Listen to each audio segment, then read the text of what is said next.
It seems really strange for an aviation and travel lover like myself to say this, but I've decided to stop traveling this month due to the high COVID cases around the world. The World Health Organization reports COVID cases spiked by 71% around the world. Nationwide, airlines canceling thousands of flights over the weekend, stranding families all around the country. Travel experts are not mincing words. They're calling this a full-blown meltdown.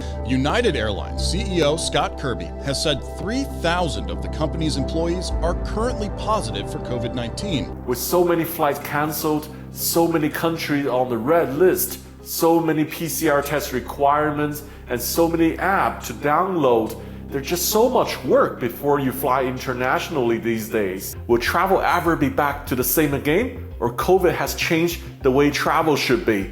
I've asked 3 experts to share their opinions. That's going to be a long-lasting legacy is hygiene and cleanliness. I mean, the reality with COVID is this isn't a post-COVID world. We're going to be in an always COVID world. We need to forget the old normal and we need to focus on the new normal. So it depends on where you're coming from and where you're going to. If you're going from a highly vaccinated country or region to another highly vaccinated country or region, testing is likely to be minimal. First, let me share with you some of the pain points in current international travel. With rapidly changing requirements, one day the country requires tests, another day it doesn't. One day the country requires vaccinations, another day it might require boosters as well. One day you might require certificates of one type and another day you may require another type. So a lot of these new restrictions and requirements can often turn away travelers because of the steps required, especially if it's a large family. The costs add up, the forms add up, and people may be discouraged from traveling. I went to Thailand in November when Thailand opened the country with Thailand Pass, allowing tourists to enter without quarantine with just a PCR test on arrival. However, the Thailand Pass got suddenly suspended in December due to a high number of arrival and the Omicron variants. That tells you how things can change very quickly with no notice, and it throws a lot of people's travel plan out. So we haven't traveled in 2 years and this is our first flight. And last night the government just broke the news that we had to extend our quarantine from 2 nights to 7 nights. So yeah, so we can't do anything about it. So yeah, let's comply rules. So this is like going back home to Indonesia. You need to do 7-night quarantine now. Instead of 2 nights. Oh no, that's the price. That's just crazy right now. Yes. The next pain point of currently international traveling is the increase in the airfare. It is almost impossible to buy your ticket 3 months, 6 months, 12 months in advance to lock in a cheaper rates because you simply don't know what will happen in 3 months, 6 months, and 12 months. So people tend to buy a ticket last minute and that costs more. There are a few countries also restrict the number of flights can operate into their country or the number of seats on each flight the airline can sell. And obviously that has skyrocketed the air tickets. Take a look at the United Airlines flight from San Francisco to Shanghai. The cheapest economy class is $7,000 and premium economy over $12,000 round trip. I remember there used to be arguments whether first class will be history. The dynamic of air travel has really changed during COVID. And now we're seeing a lot of first class are back in demand. And also in business and premium economy, simply travelers want to have more space. It makes me wonder whether there will be more changes in the air travel industry. COVID actually has, for better or for worse, and in many ways better, forced restructuring in the industry. But we're about to really see the test because what we're now seeing is the payroll support and a lot of the subsidies and a lot of that is wearing off. And now the companies and the airlines and their staff have to stand on their own 2 feet. And so we could see change, which really benefits the low-cost carriers with low-cost base. And I also think what we're obviously going to see, which we are starting to see again, is more consolidation. Another big change I see is the regional airlines in this country, in the United States, are going to really have a shakeout. That's largely due to the lack of pilots, and you're already seeing that. And so what does that mean? I mean, that means obviously hastening the retirement of the fuel-inefficient 50-seat aircraft. But what else does that mean? Well, you're going to have larger gauge aircraft into the secondary, tertiary markets that are operated by the regionals, but there'll probably be fewer amounts of connectivity. Some cities will lose service. Some cities will have reduced frequency. And when they do have frequency, they'll be using larger aircraft. And we're already seeing that domestically in the US and around the world. We're seeing an upgauge where the heart of the market used to be for short haul, the 737-8 or the A320. Well, now we see the heart of the market as being a larger aircraft towards the A321s. But ironically, on the secondary standpoint, we're seeing a down gauge on wide bodies. Now the 787 is being cannibalized by, say, at the lower end of that capacity by the A321. And in the high end, the 777X, this big bet they've made for the next generation 777X, it may be too big. There are many advantages using VPN. Personally, I use Surfshark VPN to bypass internet censorship, to find cheaper travel, and to secure my data. Internet censorship is a huge pain when you're traveling to another country where social media like Facebook, YouTube, and Google Mail is blocked.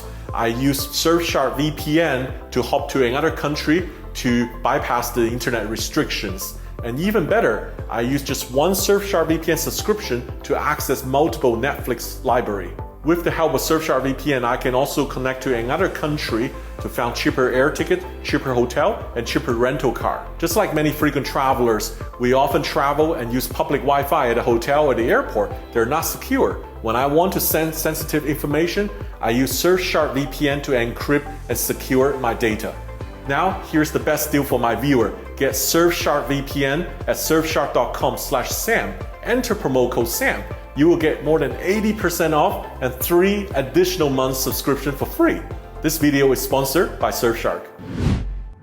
There's no surprise that during the holiday season, all the flights are very full because of limited flights due to flight cancellation, and then lots of people want to travel. The airport experience has deteriorated because of the crowded spaces. The weakest link, in my opinion, in travel going forward will be the airports, not airlines. Passengers were squeezed through tight security lines. There was crowding at the gate area. There was not a lot of social distancing at all. Passengers landing and taking off were getting mixed in single areas, which created nervousness and anxiety. I do miss the good old days. I miss talking to people. I miss laughing with people, hearing their stories. It's really hard to understand people with not being able to read lips because of the face masks. So coming back to the big question, will travel ever be back to the same again? Or COVID has changed the way travel should be? I've asked 3 experts to share their opinions. That's going to be a long-lasting legacy is hygiene and cleanliness. I mean, the reality with COVID is this isn't a post-COVID world. We're going to be in an always COVID world.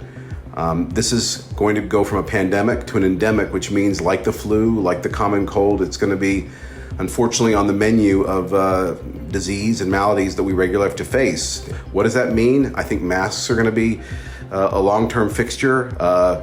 Maybe even when they're no longer mandatory, you're going to see a lot more people like you see in Asia, in the Middle East, wearing masks. I think social distancing will remain important, and room and space. To me personally, we need to forget the old normal and we need to focus on the new normal. Because when we are focusing on the old normal, it will stop us from finding solutions for the new normal. The main point is we need to enable more technological advancements and capabilities we need to make use of. I give you 2 examples. The one example is the app. A lot of people these days are dealing with so many different apps per trip. So we need to find a solution how we can bundle these services into one unified app. The second thing is the PCR test. The PCR test has been one of the key cost drivers for many people around the world, making travel unaffordable for everyone. So the solution to this could be, for example, to provide a at-home self-test kit where the people could do the test at home by themselves under the supervision of the medical doctor via the video camera.